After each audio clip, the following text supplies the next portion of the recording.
No livro de Lucas, capítulo 15, versículo 11 ao 18, temos a parábola do filho pródigo. No versículo 12 vai dizer assim: E o mais moço deles disse ao pai: Pai, dá-me a parte da fazenda que me pertence.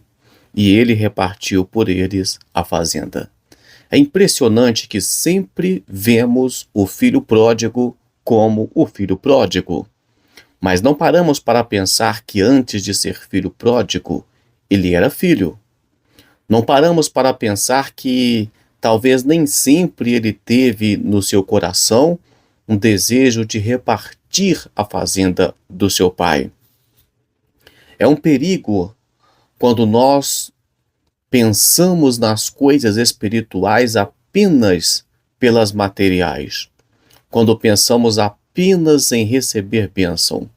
Aqui vemos que o filho pródigo, um filho, ele vê o pai, aquilo que o pai pode dar para ele, maior do que a presença, do que o amor, do que ter o pai. Ele era filho do dono de tudo, mas contentou com uma pequena parte. Ele era o mais moço. Então a parte dele talvez era menor ainda do que a do mais velho. E vemos aqui ele pedindo parte da fazenda. É impressionante que logo em seguida, no versículo 13, vai dizer assim: E poucos dias depois, o filho mais novo, ajuntando tudo, partiu para uma terra longínqua. As pessoas começam a ver Deus apenas como fonte de bênção, apenas como fonte de riqueza, apenas para serem abençoadas, e o destino delas é poucos dias depois, ou pouco tempo, poucos anos depois, afastar-se dos caminhos do Senhor, porque ou vão ser enganadas por bênção, ou vão ser de alguma forma frustradas, porque não é isso que Deus preparou para nós. Não é apenas bênçãos físicas, não é apenas bênçãos materiais. É muito comum ver pessoas brigando, lutando pelo ministério, brigando para manter um cargo, para manter uma posição, mas a nossa fidelidade a Deus deve estar acima de qualquer zelo, acima de qualquer placa de igreja, acima de qualquer ministério que pensamos ser nosso.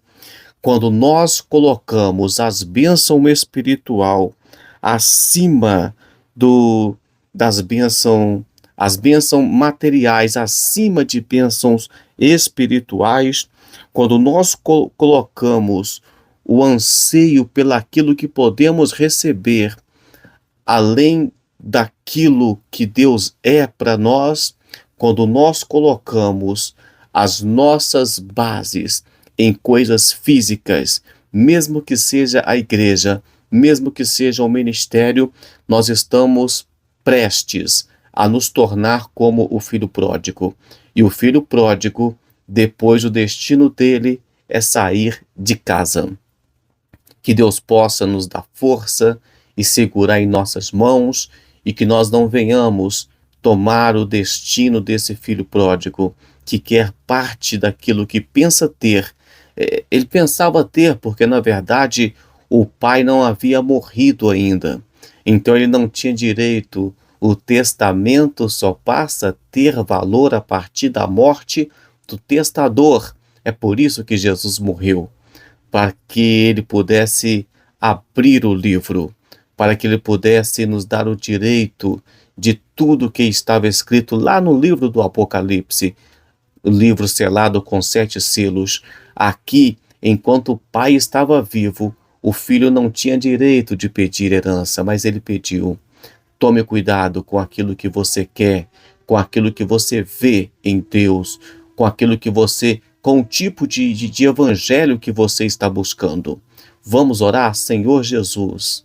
Livre-nos de toda avareza e de toda ganância, e abre os nossos olhos espirituais para contemplar as maravilhas da tua lei, e que não venhamos, meu Pai, cometer os erros que muitos têm cometido nos dias de hoje, de ver o Senhor apenas como fonte de bênção materiais, e às vezes estão dentro da sua casa, mas não é mais filho.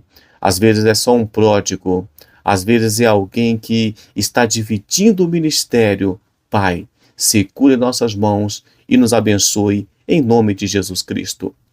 Deus te abençoe. Até amanhã com mais palavra de Deus para você.